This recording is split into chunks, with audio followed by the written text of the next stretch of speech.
And we are live. All right.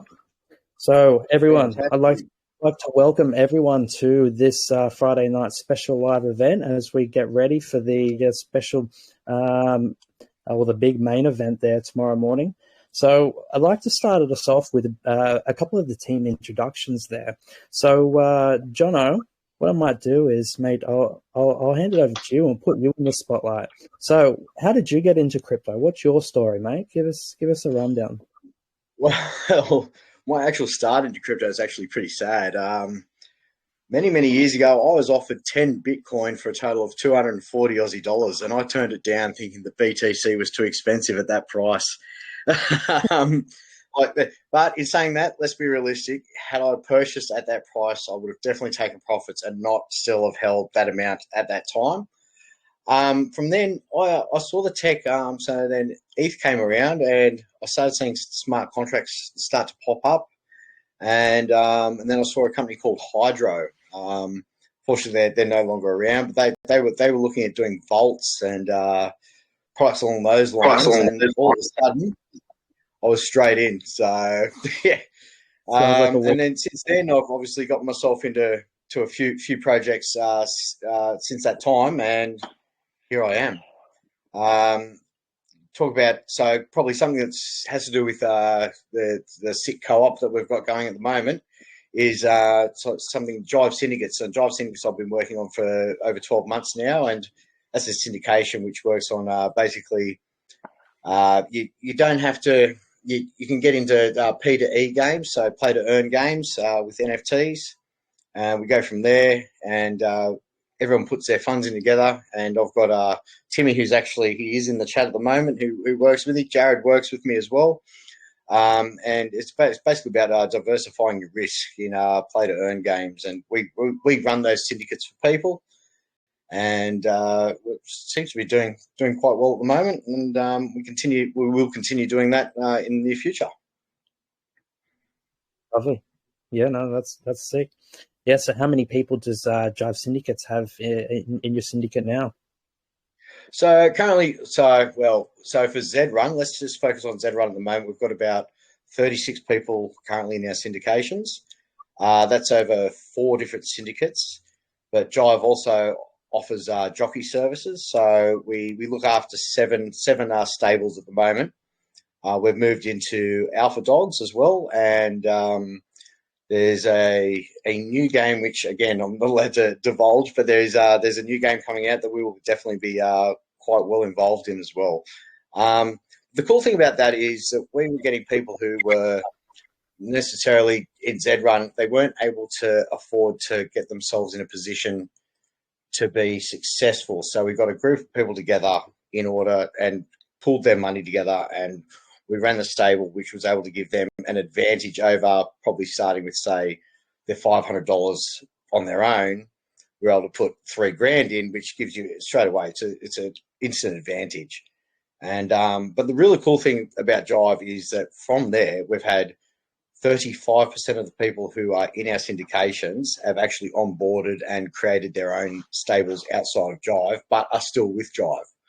So I think that's pretty important. That obviously, the more people are on board, the more successful the project's going to be. It's a great way to expedite that learning curve, right? Get people in together. You're on that that joint sort of path, and you can work with people that have had a bit more time or been around a little bit more, understand that, and get that that advantage, and picking it up. So that's all investing is. It's getting that advantage over the rest of the masses. Like, how do you get those little edges? How do you get those those little edges on everyone else? And so, I think we've got some pretty good edges on this, on Satoshi Island. So we've been working up a storm here. So we've got some good edges on this one. But let me get into my story for a couple of minutes. So thanks very much for that, Jono. That was a great intro. My story goes back. G'day, Zaki. Love to see you, mate. My story goes back 5 years ago. So, before that even, I started a trade or as a I done a trade as a HVAC&R technician, so heating, ventilation, air conditioning, and refrigeration. And so I studied electrotechnology and studied the functions of vapor compression systems and these sorts of things. And from there, I went into solar and battery, so getting homes and businesses sized up to solar and battery. So, this has put me into a decent position to understand, the economics of energy, the fundamentals of how energy works. And so I ran into this Bitcoin thing, and then started thinking about it, and and seeing realized the power of of tokenized energy. And what's more, I seen Power Ledger. Power Ledger is what really got me, interested back in 2017. There was, it was the ICO sort of boom. And I was working in solar and batteries, and I seen this, this project that was Aussie based, Power Ledger over there in Perth. So they're Aussie based. And so, got looking into them, and it was essentially, democratizing the trading of energy. So you could peer to peer your excess energy if you had solar panels on your house. And instead of, if you have a solar system now, you sell it to the grid, you'll get like 13, 14 cents versus, your next door neighbor who's purchasing that same kilowatt from the grid for, 60, 65, 70 cents, in some cases. So, like trading energy credits, and that's what they were looking at doing, and implementing a whole bunch of different, asset germination events where people could come together and invest in, into solar farms, and that energy that's produced from that solar farm would be tokenized. And, if you own 5 or 10% of this solar farm, then you would earn 5 or 10% of, the tokens or the energy that's generated and represented as tokens, which you can go on and sell and trade. That was great. That's a way to boost, the amount of energy and sustainable and renewable energy. But that didn't quite pan out as, that went boom, and that didn't quite pan out as we hoped with the AGEs anyway, or the asset germination events. But Power Ledger's still around. But anyway, that brought up my obsession with cryptocurrency. And then from there, I just went deep, obsessed 20 or every day, 12 to 16 hours a day. Just wake up and just read, just research as much as I could. So I've been full-time crypto for the last 5 years there, deep diving on the fundamentals, on the deep philosophies that that drive crypto, on the cyberpunk principles, and the history of the technology, and the underlying things that make the space tick. So I enjoy the Bitcoin maxi mentality, and I love digging into their mindset of decentralization as the number one property for a blockchain. And I love digging into all that stuff, and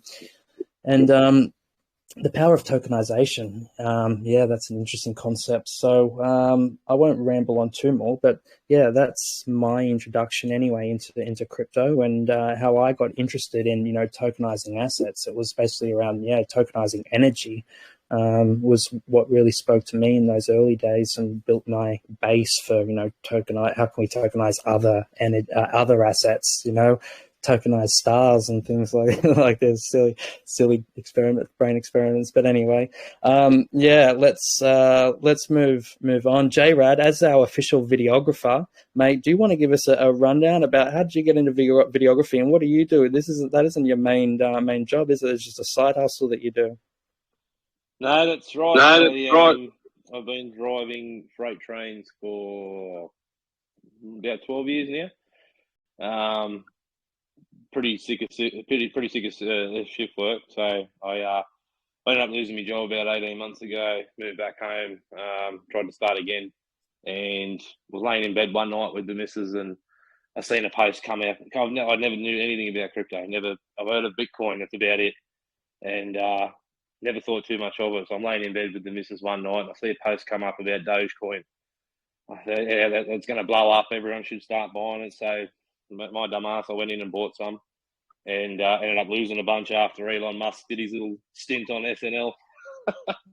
So I was hooked. I'd lost money, but I was hooked. I was into it. So I ended up talking her into giving me another grand. I think I lost another grand, and then after that, I started making money, but I was learning. So I just kept feeding the addiction. So how the videos came about, I mean, I used to do audio engineering at university years and years ago, back when I was a little smarter. But I dropped out of there towards the end and haven't really done anything with it since. I remember when Jono grabbed me and I started helping him out, getting Jive off the ground. We were talking about how expensive it is to pay someone to get to do videos. And I'd never really done one, if ever. I'd only really made music and anything, did a bit of recording and stuff like that. So I tried behand at making some videos for Jive and a couple other projects that Jono was into. And all of a sudden, it's been now about 6 months, I think, Jono, something like that. I've got a pretty good repertoire of videos now, and just seem to be working with a lot of people now, which is really exciting. And hopefully I can give away the shift work once and for all. Lovely. Nice one, mate. Well, thanks. Thank you for all your videography work, and you're much appreciated, mate. So I don't know what it costs to hire us. Yeah, you come on board as a team, and you're the first videographer I've ever. So, all right, now what we might move on to is a little bit about how the underlying Satoshi Island land is going to trade. Some of the things that we might be able to expect or think about. From there, what we'll do is move on to talk a little bit about Satoshi Island. If they sell out, their tokenomics, what sort of funds are they sitting on? What sort of funds have they got to work with? What can we potentially expect from them? From there, we can go into, and I can have a bit of a chat about minting from the contract. So, you can get sorted for your own educational practices. You can come and mint directly from contract, and this is extremely useful for you to go on and use later on. If you were ever to participate in any bigger public sales, sometimes, and I've experienced this, the hard way, not so long ago in the GNSS seed sale, where we tried to, go in and essentially buy a whole bunch of these seeds, but the sale sold out in 2 minutes. And we did the website didn't even get a chance to upload with the buy link because everyone just went straight to the contract and minted from the contract. So if the website has a massive load, and I don't think our little operation here tomorrow will have a massive load to do anything like we see with the bigger, sales that. It's just really handy to know, because if a website gets overloaded and gets a big load, it can sometimes be a delay between, the contract turns on, like to the mint, and that comes through to the website. So a little bit of a delay there. That's why it's best just to go straight to the contract. You don't have to worry about that website delay, which acts as a third party. You can just mint straight from the contract, and it can essentially give you that 1 minute, 1 minute 30, 2 minute advantage. And that might be, the difference between you making it into that sale and you missing out. So this is just something to think about. And, I don't expect this to be, like this tomorrow. We're not a huge raise, but we're not, we're pretty, premium sort of bunch. We haven't gone out, like, try to keep this, as genuine and organic as possible. So, it's from word of mouth, from direct sort of associates. We're not going out and doing, outside marketing. It's all from generally, people who follow us or people who, know us through word of mouth. So, in that respect, we're quite a small little, organization. And I expect us to, I expect after 10 a.m. there'll be plenty of opportunity to roll in, and we're not going to sell it too quickly. In saying that, I wouldn't be confident in, rocking up at 11 o'clock or 10:30, and just in case.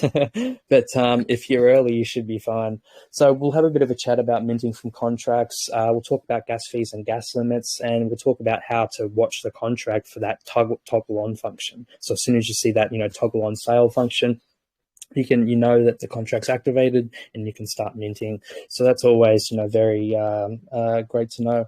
So, how will the Satoshi Island land trade? This is a very interesting question. Something, I've been, thinking about as, an an NFT investor who, essentially have been investing in these tokenized brands and these tokenized culture and tokenized memes. And that's what things like Dogecoin is. It's a tokenized culture or tokenized meme. And it took me so long to understand, the value of memes and how tokenized, it's just a stupid meme coin. Like, why is it at 7 billion market cap?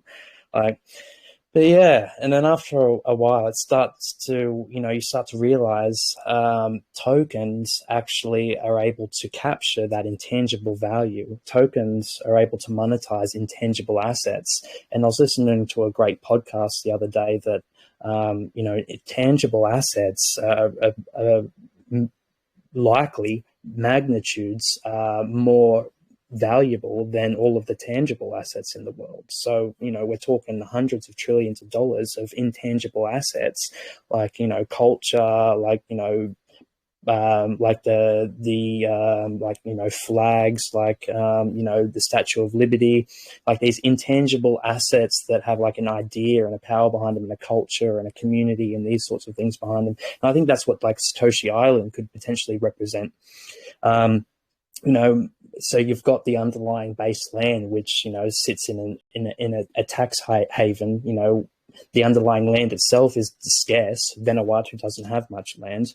So, we've got these sorts of things, going for it. It's attracting a whole bunch of new, people for its, tax incentives and for these reasons. So, how the tokenization of the land itself can affect the underlying property. So, by fractionalizing the land, brings down the barriers to entry. Fractionalizing lowers the barrier. So, as we see property prices skyrocketing around, Australia, around Hong Kong, New Zealand, Japan, like there's, around, this area, we see, a lot of capital that, is looking to fly to a place where it can, where people can get treated better, or pay, less for the cost of living.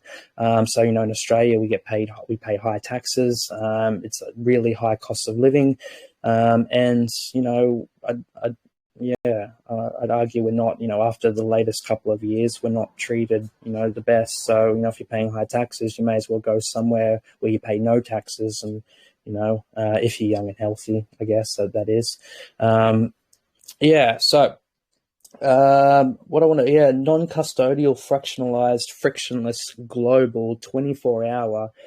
The tokenization of assets allows for these tokenized properties to be, to really flow like water around the globe, really flow like liquid. So if you want to sell a property in today's day and age, you need to find a buyer with the $1 million in hand. Essentially nowadays, you can't, off-sell it to 100 people in fractions. And if you did want to sell, it's going to take you 2 weeks, a month, 2 months, 3 months to sell it and offload it, do the paperwork. You've got to pay bulk fees. I'm no property investor myself, or, all the investing I've ever done is crypto. I'm a crypto native. So, and my screen's frozen, so I bet you I'm going to drop out again for a second. If I do, I'll be back. But yeah, my laptop doesn't like me. So, Jazzy, you're still here. We can still see you, mate. Yeah. You keep going. You're good. I know you see me, but it's a warning sign. Give me 15 seconds and I'll probably drop, but I'll be back. You're going to make me talk for another 5 minutes, are you, whilst you come back? So, non-custodial, it just speeds up, the friction. We could potentially give these, assets or lower the barriers to entry to, anybody that's working, a 9 to 5 to get some exposure and get a, entry into the property markets without, going. All right, maybe he was right. There he goes. All right, well, we'll just wait whilst he comes back. Look, we did have a question. Let me jump onto Telegram here and see if I can answer that for you guys.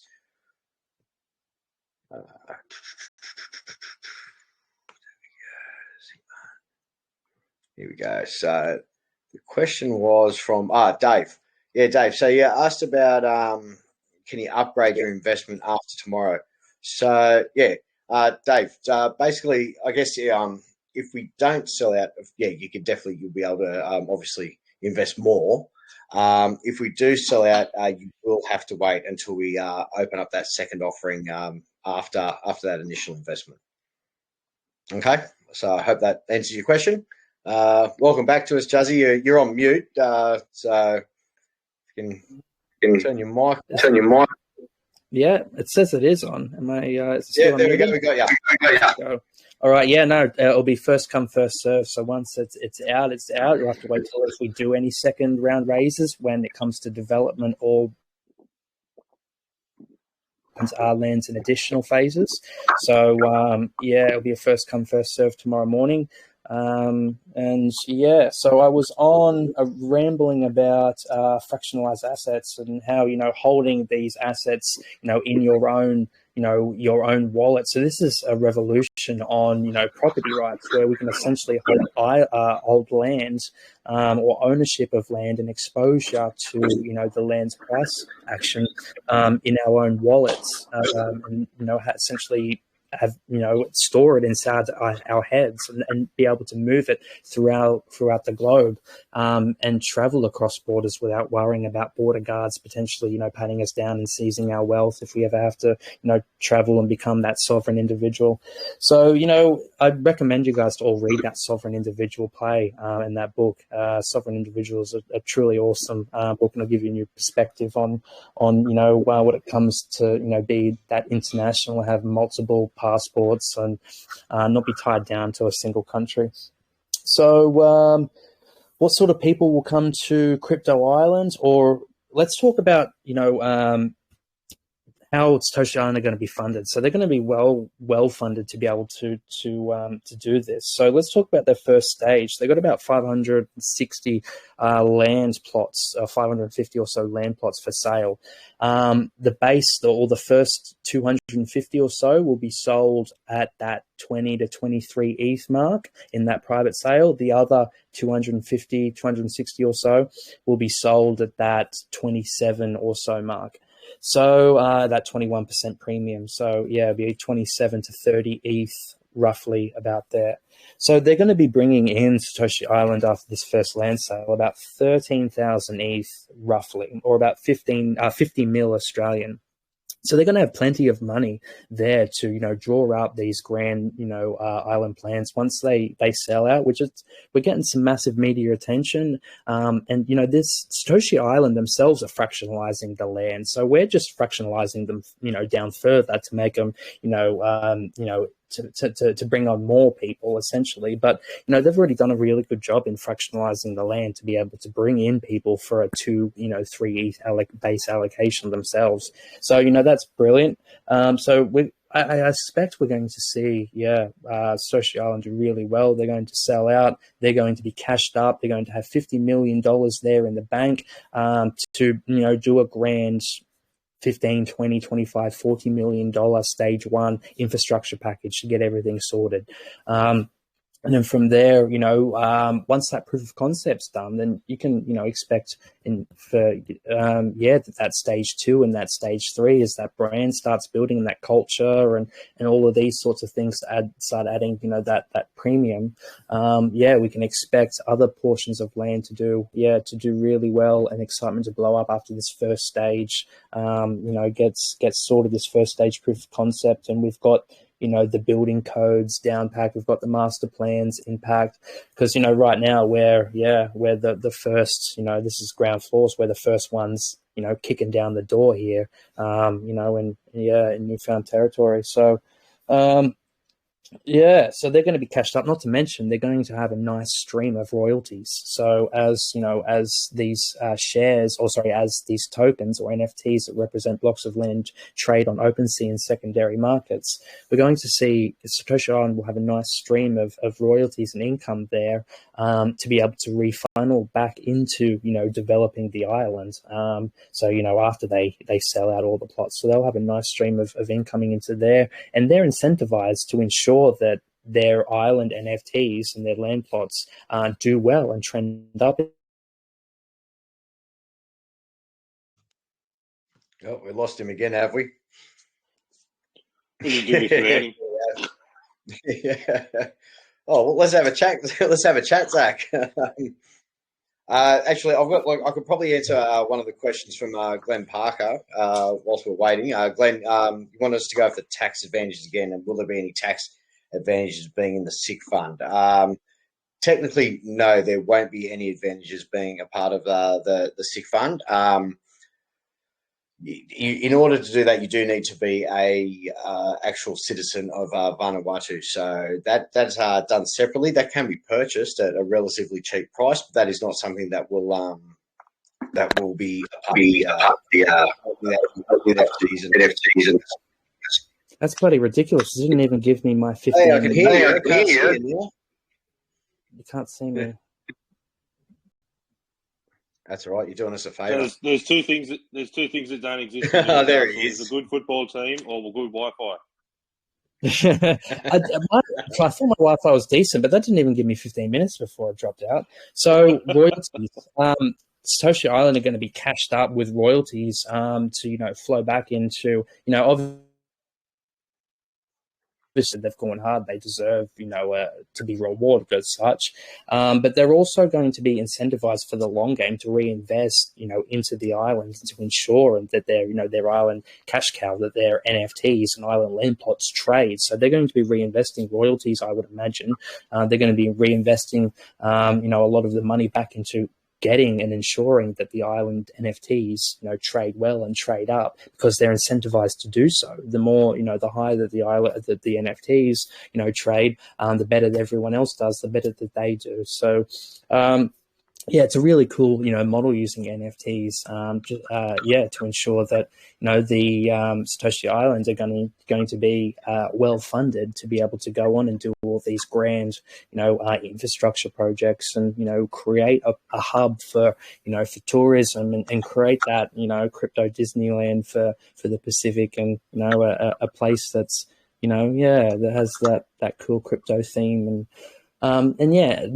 everyone can do what they essentially want with their own plots. There's going to be licenses leased out for certain businesses and whatnot. But if you have a cool proposal, you can go and you can do cool crypto themed things. So that's all on the cards.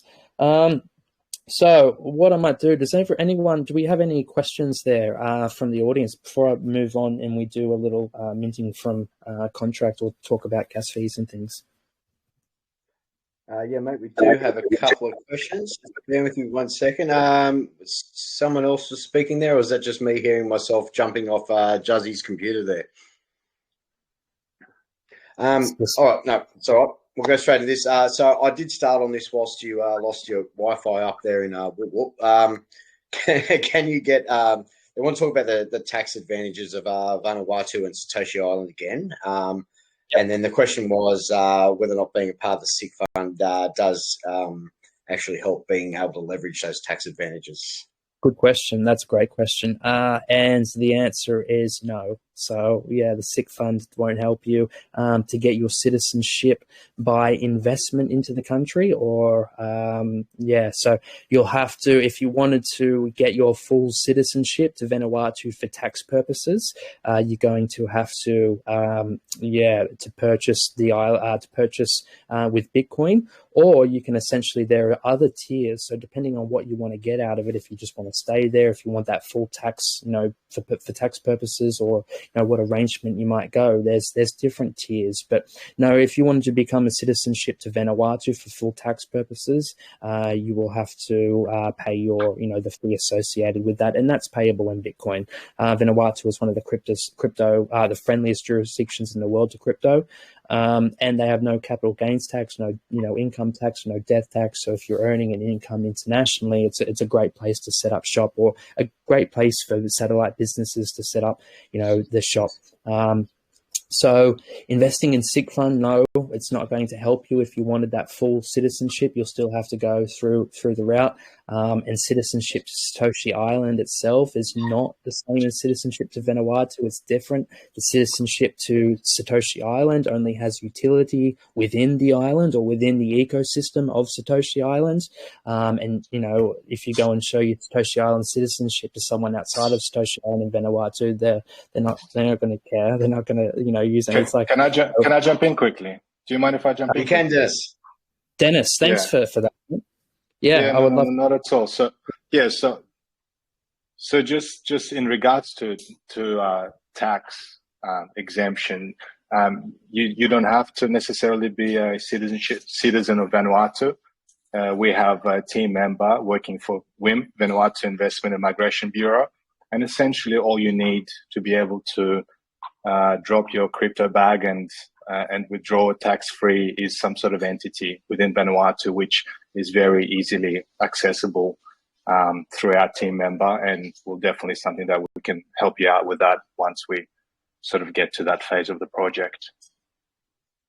There you go. Yeah, that's why it's always good to talk to a tax professional. So there you go. You heard it from the man first. So Dennis has actually got his Vanuatu citizenship. So yeah, he will look to follow his lessons on that. So with the Satoshi Island the only difference is I'm not planning to cash my bags out. That's the only difference. My bags are staying in.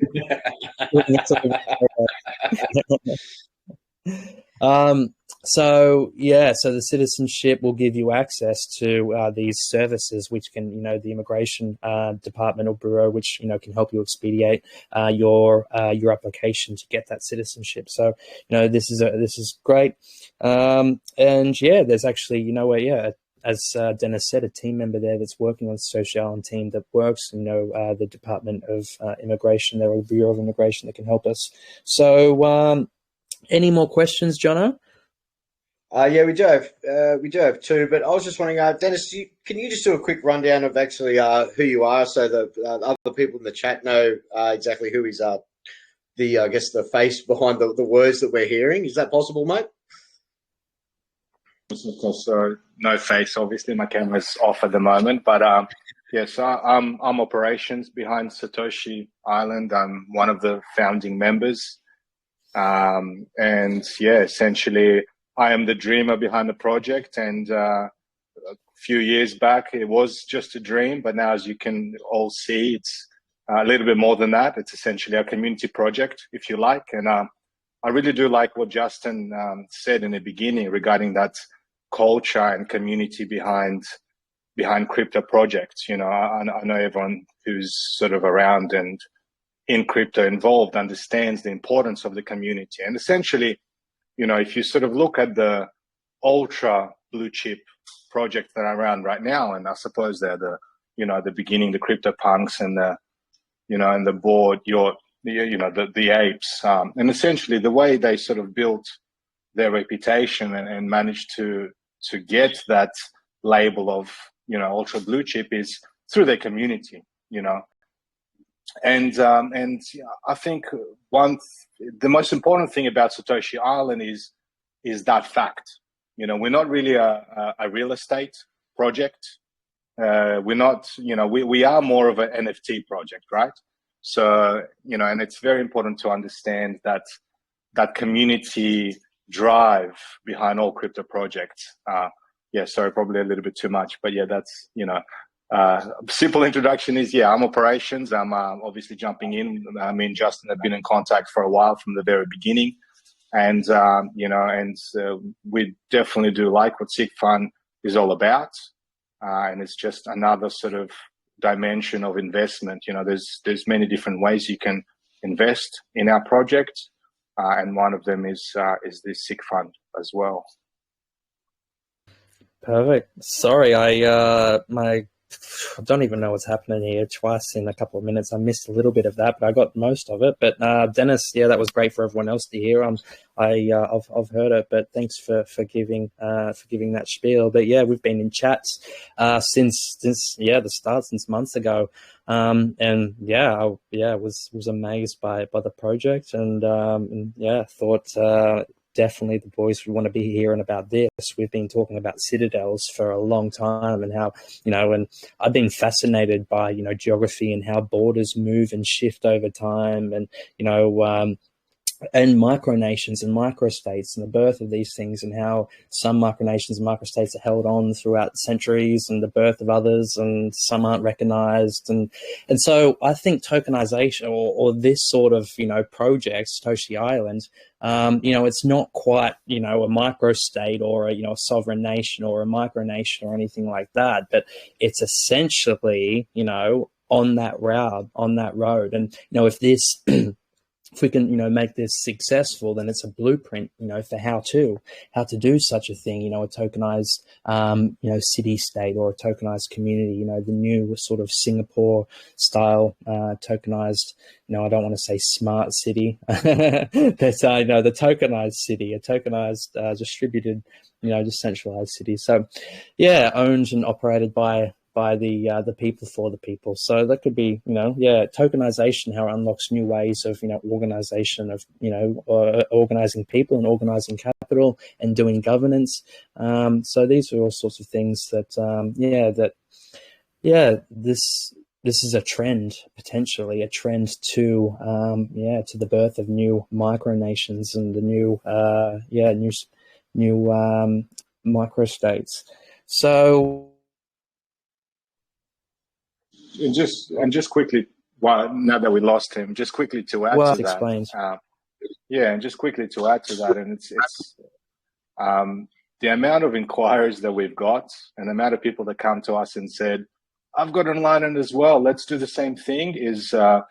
Has been extraordinary. So that's just the proof of exactly what Justin is saying is already on people's radar. The way I sort of look at ideas are kind of like these things that float in the air, if you like, and they go from one head to another. And, and if you act on it, it's your idea. And if you don't, then it's not, and this is our idea. But in actual fact, the amount of people that came out and said, "Oh my God, I wanted to do exactly the same thing," was pretty crazy. It's just that a lot of work went into, I suppose, the fundamentals of it. And I know like during this time, we've seen projects come and go that had that island, let's make the island sort of citadel thing. But it's not an easy task. But at the same time, it's a straightforward project, right? I mean, what are we doing? We're getting the crypto community and building a city together. I mean, it's pretty straightforward, right? Well, it is now that we've done years and years of prep work. So it's a very exciting project, and I'm looking forward to having everyone on board and enjoying this crazy journey with us. I'll be on the first boat over, mate. There's Vanuatu's going to see an influx in boat people. You're not going to be able to keep us. All right, Jono, have we got any questions from the chat, mate? Yeah, mate. We're just two more before we can get into the tutorial. I take it. So what's the actual release date of the Satoshi Island NFTs? So that's to be advised. We're hoping from, Dennis can take it if he wants. He's he's the man. He's active. Yeah, absolutely. So, the push is still a couple of weeks, end of the month. Right now, we're essentially up to the final sort of stage, and it's whitelist allocations. And once those allocations are filled, we'll be ready to go. If it happens before the end of the month, it's going to be the case. If it's going to be a little bit after, that's going to be the case. But right now, the focus is filling up the allocations. We have 21,000 in total. 2,100 of those is reserved for land grants for projects that are going to build campuses on there.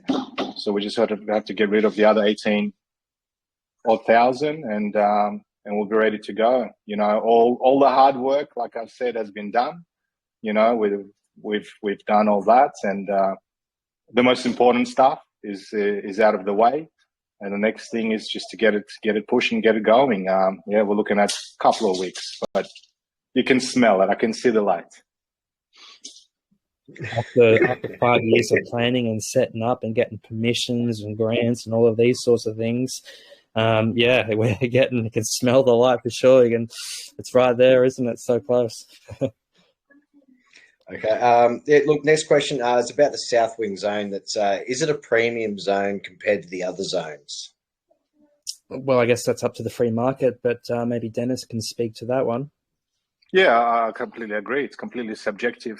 Like for example, if people who ask me that question, where would you have your house? And I will be having my house, but I would prefer to go on one of the cliffs. So it's completely subjective. There's no way of finding out until the market speaks. Yep, I agree. I like to add to that. I think that's where SICFund sort of falls into place, is where if we're pooling everyone's money together, we're able to diversify that risk. So we might, because of the way that the sale's going to go with Satoshi Island, we're going to be able to sit there and we've got a chance of getting a property in a really good spot. And, we're going to have properties, and because it is randomized, but we're going to be buying in blocks. And I think that's very important to realize, is that we're pooling everyone's money together to get the best possible outcome and diversifying our risk, which I think is very important for everyone to realise. Absolutely, and also, we'll as a fund has the ability to expand, and if we do a good job here on this first round, we get our allocation of properties, we're able to get a bunch of them developed. And look, we've got experience in this on second rounds. We've got a good community. We can leverage that, and we can go 10x bigger next time. Get ready on the second round of Island release, and and we can scale into this over time as time goes. So that's where the SICFund is well primed, where we in a non-dilutive way over time we can expand and share and grow our pool of island properties and our pool of developments and our community, and yeah, so yeah. All right. I've got two more quickly before we get in. Oh, sorry, someone spoke. Oh, just one last thing. At the end of the day, you're either going to have an amazing location or a great location. So it's definitely a good way of going ahead with this strategy of getting full blocks, because at the end of the day, you guys are long term and you're builders, so this strategy is the way to go. And the ultra blue chip is going to be I assume sort of beachfront, waterfront, and then you're going to have all these other great blocks anywhere else in that south wing anyway. Yeah, it'll be interesting to see how the free market values, because yeah, it's just funny the way you can have big premiums in for just subtle differences. So I think just because we've got to think that this is also going to be trading in the metaverse as well, and you're going to have people that are just that are going to be as permissionless access as global markets. So yeah, it could trade very different to what people expect. That's for sure. Very interesting. It'll be interesting to see how it's valued across different sections of the island, whether, if you get closer incrementally to the water, it goes up, or you get, or as island businesses pop up, if you're right next to that one or this one, or, maybe you get put next to, the conference, and all the main sort of hub area is going to be, isolated to one area, I think, right, Dennis? So, you're not going to worry about island noise or something. From nightclubs or something. But anyways, exactly right. At this stage, it's we are separating commercial, so there won't be any issues like that. But and the fact that it's sort of first up as well, I'm sure it's going to add value to it. And ultimately, the entry level that like with any project, NFT project, I suppose the entry level is sort of open to anyone to get in now. And it's very, very realistically to assume that, down the track, a lot of people are going to be essentially priced out of any future blocks of land.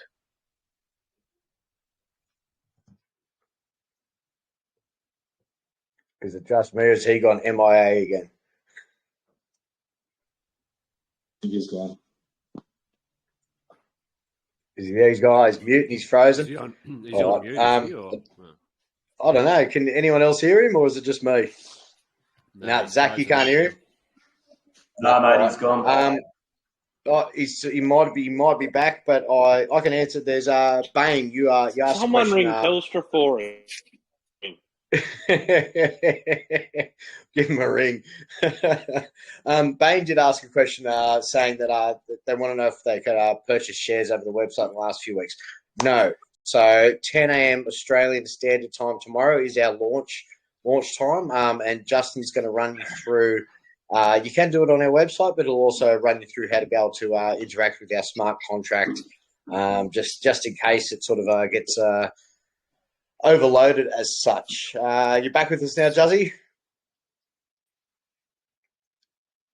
He's still on mute. I'm good at TikTok. Lip syncing. There he goes. There we go. See, I don't know what the hell's bloody going on. My internet seems fine, and anyway. Let's move on. So, what was that question there? You got it all right? I'll just answer the question in regards to actual sales and launch time, which is tomorrow. Mate, just quickly before, I know you really want to rip into how we're going to interact with the smart contracts. I've got one question about so rough calculations of revenue that we'd like to achieve possibly in a year or two if everything goes to plan.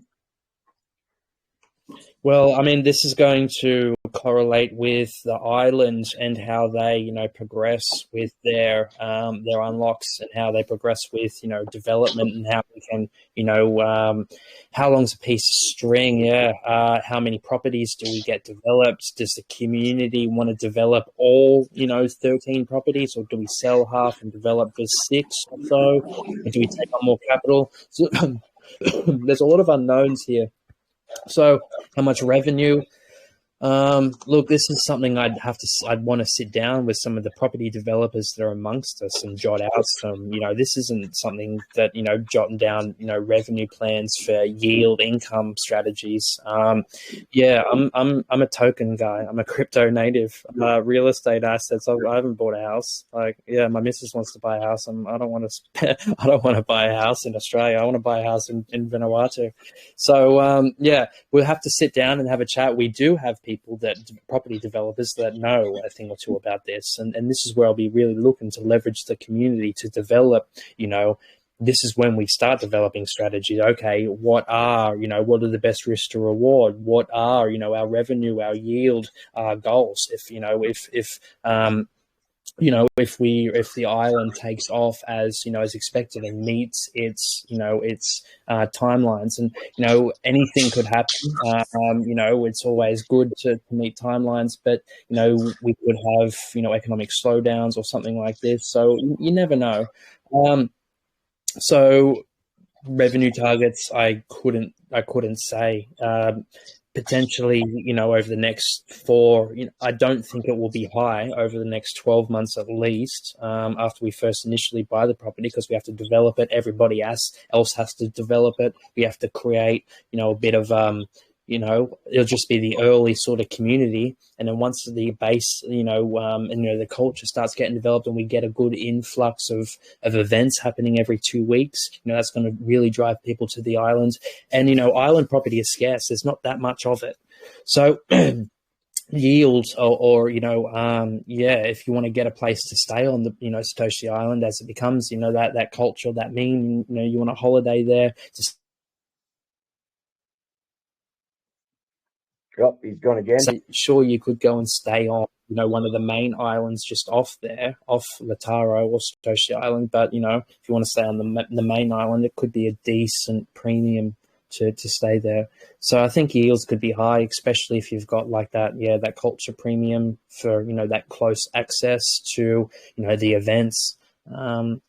So good question. Don't know too many variables. Can't wait to find out. We'll put together a plan once we have some more of that data going. So I think it's going to be a high capital gains play as tokens trade, and I think there'll be good capital gains in it, but yield might take a bit longer to generate. Yep.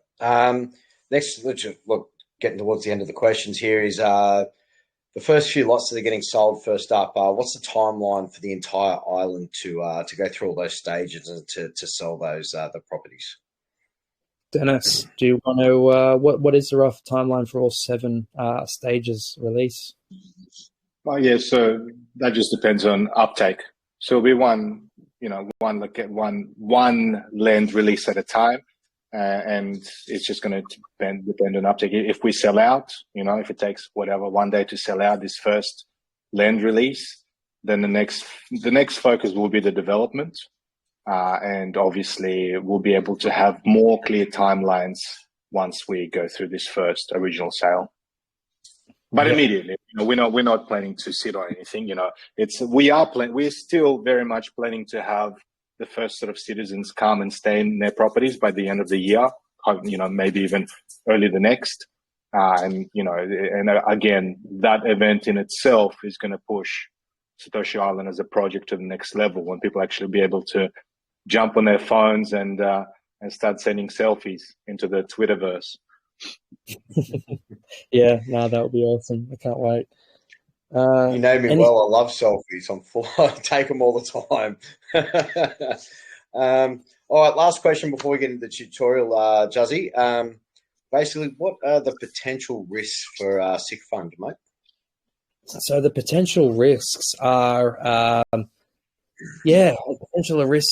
everyone goes to liquidate out their shares, then can, keep up on secondary markets that can come in. So that's a risk, and that's why we have, a mechanism in place to be able to tie our island pool, our island assets back to the shares. We can essentially liquidate underlying shares and pay out investors, and this mechanism helps bring the underlying assets back in line with share price, or share price back in line with the underlying assets under management. So there's a mechanism in place there. Power backers will get first. Will get to buy out any assets, so they will get first dibs on any purchases. And, if all worse comes to worse, what we can essentially do is have, a vote every 6 months where we can, offer to buy out, the fund can offer to buy out and burn your shares if, worse comes to worse. So we would sell out a portion of shares to either power backers or to, the free market through OpenSea. Someone in the world is going to buy our developed real estate assets or whatnot off us. And then we would use that. We would do a vote. Okay, do you want to stay or do you want to go? If you want to go, then we do a transaction where we purchase at a fair price at what the shares are worth or what the island assets are worth. We purchase them out from you at a fair price, and these are mechanisms we can look at if we potentially our shares lose that peg to the underlying assets of value. But as our token is built on the underlying assets, and then you add extra value and extra additional services, you should look to trade for a bit of a premium above your underlying assets under management. And with the mechanisms that we have in place, we can ensure that that the underlying that the share price is still relevant, still tied to and aligning to the assets under management. So that's a risk. The other risk is that 2 of us die and we lose access to the multi-sig. So Jono, are you going to die anytime soon? Right? I don't plan on it, but I do have a backup in place just in case, courtesy of my wife. Someone's going to have to come down and show her how to use a ledger, but apart from that, we'll be right. Yeah, no, I'm healthy, I'm good, so we don't need to worry about that. No dying here. I have a plan to live till I'm 100, so we're on. So those are, I would say, the main risks: mismanagement of funds. We've taken steps to ensure that we've got a multi-sig, and we're using the latest industry practices and industry standards to secure large amounts of crypto and large amounts of wealth. Genesis multi-sigs are the industry standard to do crypto business. So we've implemented them. The risk that would be the biggest risks around around SICFund.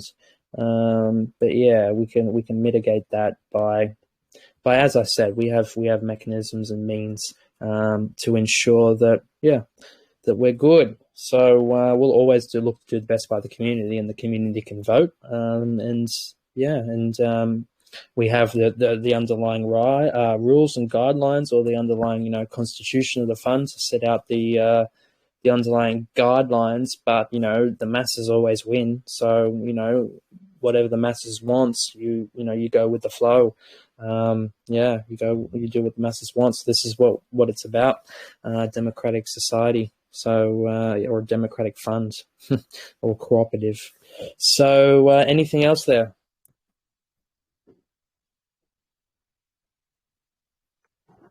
Sorry, mate, I was on mute. No, that's it. We've answered all the questions. So if you're ready to go ahead with your tutorial, mate, I'll leave it all up to you. Perfect. All right, so I've posted there in our chat the contract address, which you can find to our contracts. That's 0x127, starts with, and it enters in the B50. So you can find this in our Telegram chat. I posted it just before. And so that's the contract address that deploys the tokens that we are going to use, and it deploys these ERC1155 tokens. So the reason we're using ERC1155 is they are a semi-fungible standard, so you can use this standard to do fungible tokens and non-fungible tokens. So basically that just means, like a Bored Ape, which is a non-fungible token. Every ape is different to every other ape, so every token is different to one another. Versus something like our shares, where there's 2,100. Every share is an NFT, but every share is the same as each other, as it represents one portion of the pie. So, ERC 1155s can be used to do, non-fungible, or one of 2,100 in our case, or you can use them if you wanted to do a Bored Ape Yacht Club style project where you can issue 10,000 NFTs, and you can program, you can use ERC 1155s to do the same job. So they're a good standard. The reason why you might use a 1155 standard over a 721 for doing unique one of ones is because it's more efficient. It can be up to 90% more efficient to issue ERC 1155s over the 721s, but just the old school developers, that do that Bored Ape Yacht Club and all that sort of stuff. The old school guys like using the 721s, but over the future, we'll see ERC 1155s used for a lot more and more. They've got some really good functionality where you can batch transact a whole bunch of them for really cheap. You can, have multiple outputs and multiple inputs. So meaning you can use them in like gaming recipes where you have like, an ERC20 token, ERC 115 token, which represents, stone, one wood, one, whatever. And you have 5 different items, and you fuse them together in a recipe to produce this magical axe or something like that. So 1155s were developed to be able to use in blockchain games, and we can use them for anything. You can use some representations of ownership over funds, over membership, club tickets. The sky's the limit. Lands. You could do it for anything. So this is our contract, ERC 1155. So if we click that, that will take us over to the actual token contract. So the token contract deployed within the main contract deployer. But I won't go into there yet. If you want, when it comes down to time to buying from the contract, you can either go through, as I said, you can copy and paste our address into Etherscan. So you just search Etherscan, paste our contract address like so, search it, and they'll just bring you up to that page. You would go to contract, which has got that little green tick there. And then that's going to bring you up the functions. So you can read the contract, or you can write the contract, or write on the contract. And that allows you to interact with the contract, write a function, and get the output. So what we'll do is connect wallet to our contract. Yes. And then you'll sign the transaction to connect wallet. So once we've connected, it's being a little laggy. Once we've connected wallet, oh no. Okay. Guess what? I'm going to have to stop. I have to log in. So I'm going to stop sharing my screen for 1 second because that's not good. That's not good security practice. Oh man, my keylogger was waiting for that.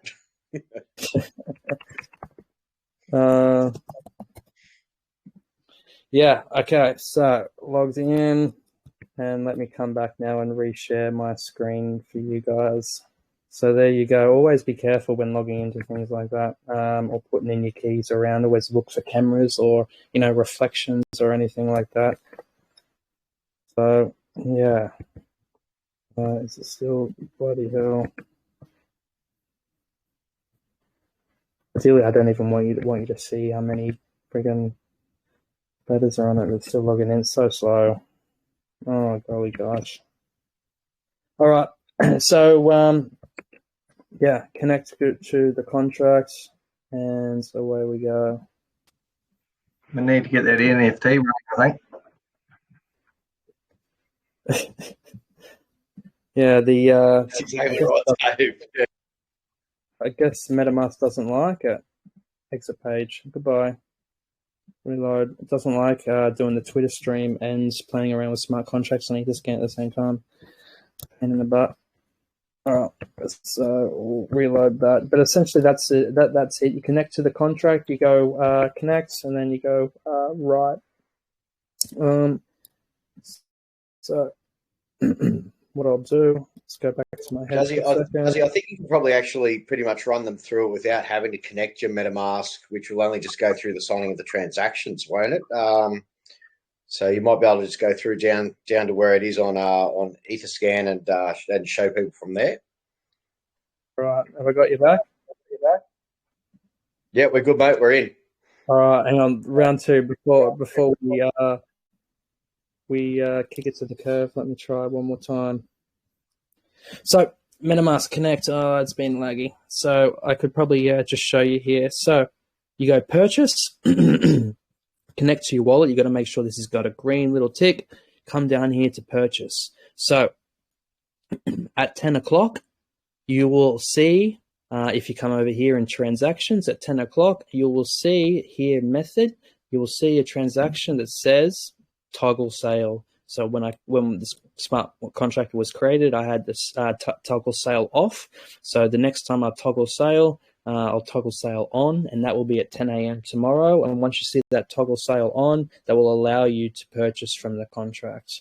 So once you see that toggle sale on at 10 a.m., you know you'll be able to purchase from the contract. You'll come down here, write contract, connect your wallet, come to purchase. Amount payable will be 0.15 per NFT. So if you want to buy 30 NFTs, it would be 4.5 total purchasable amount of ETH. So the purchase recipient, you would put your address in. So you open your MetaMask up like so, if it would load for you, and copy and paste that into there, but it's not doing so. So yeah, paste your address that you want it to send to. Then amounts, this has to correspond with your purchase amount. So if you put 4.5 here, you'll have to put 30 NFTs here, and the ID is 1. So if you only wanted one, amount 1, purchase amount has to correspond with that in 0.15 ETH intervals. So 1 NFT, 0.15. If you wanted, 5 NFTs, it would be 0.75. And you get the drill. Do the calculation there and make sure you get this right, because if it's not right, and you write the contract, it's going to charge you, it's going to come up in red, it's going to show you ridiculous gas fees, and that's because information isn't correct, so it won't allow you to do the function. So ensure that the functions are correct. You've got your address in there, like so, the right address. Ethereum addresses always start with a 0x, by the way, or EVM compatible chains or addresses always start with a 0x. So yeah, and ensure now token ID is 1 because this is the first token in our collection. Our power backer NFTs will be 2, but you don't need to worry about minting them from the contract because those will be airdropped to you, so you don't need to worry about that.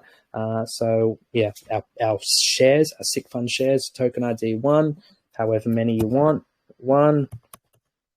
in 0.15 intervals. So that's that. Now, what we can do is chat a little bit about gas fees. So on Etherscan, it's got a really good gas fee tracker, and you can use this to be able to track your gas fees and what you want to spend. Or how much you can expect to charge. So at 30 Gwei, this is really low, and I'll be really happy if our sale tomorrow at 10 a.m., if it's around this level, that's going to mean that's probably only only cost you about $12 to make that transaction and buy from the sale, whether that be 1 NFT or 30 NFTs. As we're using these 1155 tokens, you can batch transact in really efficient ways. So that incrementality of going from 1 NFT to 100 NFTs is nil. You can go from 1 NFT to 1 trillion NFTs for like some in-game asset where you need to use like gold, these tokens as gold, or they share some in-game resource or something like that needs to move, a million times a day. Interesting. So you can follow your gas fees in here. And here, estimated cost per transaction. So this is really cool. So OpenSea at the moment is expected to cost $18. And you can go through the different contract functions and the different estimated gas fees that will expect to cost you. So an ERC20 transfer is generally about 3 times more expensive than a basic swap from ETH from one wallet to another. You can go through and look down to all of the different gas fees. So depending on how many computations the contract has, so if we go back here to the SICFund, we'll go back to the SICFund contract, we can see we'll have a bit of a look at a transaction. So this was a safe transfer from one wallet to another. So this was me sending out tokens, team tokens, and I'll use this just as a quick example. So what we are looking at here is gas limit usage by TX. So it was a 56,000 gas limit. So that's low, depending on if you were doing like a Uniswap transaction. If you're doing a swap on Uniswap, this would be up at about 180,000. So it would be 3 and a bit times more of a gas limit. And this is the number that allows for the amount of computations that are inside that smart contract and the amount of storage space that it takes up. So you have to pay for the on-chain storage space, and you have to pay for the amount of computations that your contract takes up. So depending on how many computations or how much work that needs to be done, you would multiply this number by the gas fee, and that will give you the Gwei number. The Gwei number, which is like 0.16 decimals in gas fee. So that's how you get your gas fees, and that's how gas fees are. Every 15 seconds we'll see this Gwei number change depending on how much congestion was in the last 15-second block. That's just a quick rundown on gas fees and gas limits, how contracts are really efficient. As you've seen, they're only 58,000 gas limit, as opposed to an OpenSea sale, which is something like, a 200,000 gas limit. We should be much cheaper, 5, 6, 7, 10, 12, depend on what gas fees are tomorrow. It won't be expensive. We won't see gas wars. Any questions coming through on that?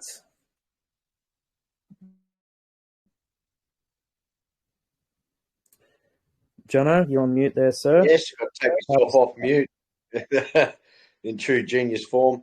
So just a quick question regarding purchasing tokens. Can they use a hardware wallet ETH address as a recipient, or does it have to be just purely through MetaMask? MetaMask is the industry standard Web3 wallet to use, so I would definitely recommend getting getting a MetaMask wallet sorted with ETH. That way you can interact with smart contracts and you can store NFTs through your wallet. So MetaMask is definitely the way to go. Yeah, definitely. I mean, MetaMask does work with. I know it sort of talks directly to Ledger anyway, so it shouldn't be too hard to set up from there. One more question. Once you mint the NFT share, where does it go? And does it show up on your MetaMask? It will show up on your MetaMask if you go to your top. You go to MetaMask and you view your MetaMask wallet on Ethereum, on Etherscan, it will. Or you can view, if you connect your MetaMask wallet to OpenSea, it will. As MetaMask, just in this like basic default, I'm not showing my screen, am I? So MetaMask, just in that basic default sort of page, it doesn't display NFTs. Am I showing screen? Yep, there we go. So it doesn't actually display NFTs. So what you'll have to do, oh bloody hell, did not log in. All right, so you have to go to OpenSea. So the best way to see NFTs is by going to OpenSea.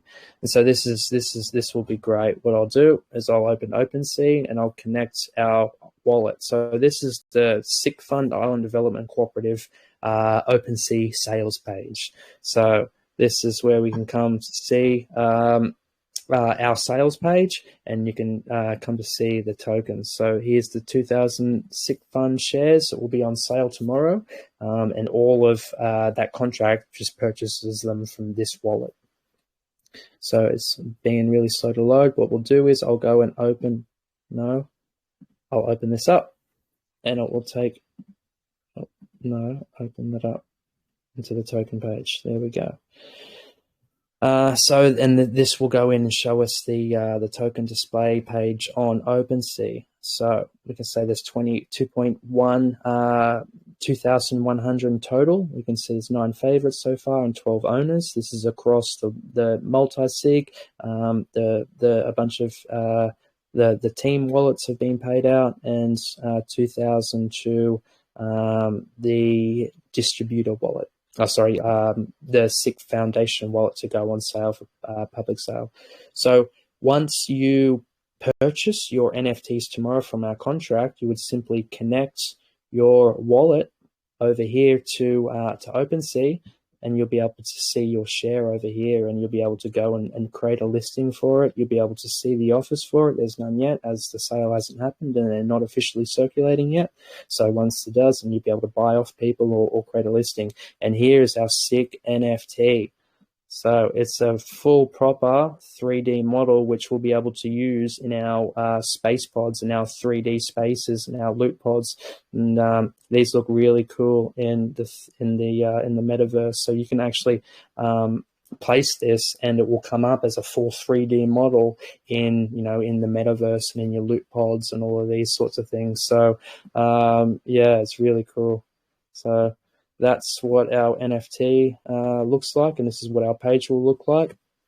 And you'll be able to come and see, all the sales and transfers and offers and price history and make an offer and all of that good information, and then come back and see the SICFund Island Development Cooperative overall page. And then from here, you'll be able to see the power backers and any other assets that I hold in the wallet.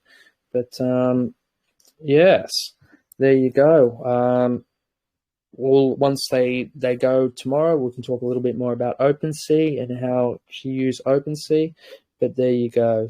Satoshi-Island Development Fund, buying, developing, leasing island properties in the tax haven of Vanuatu, as per the consensus of our cooperative members. 90% of profits are shared with cooperative members. 1 share equal 0.476% of the asset pool, or 1 over 2,100 times 100.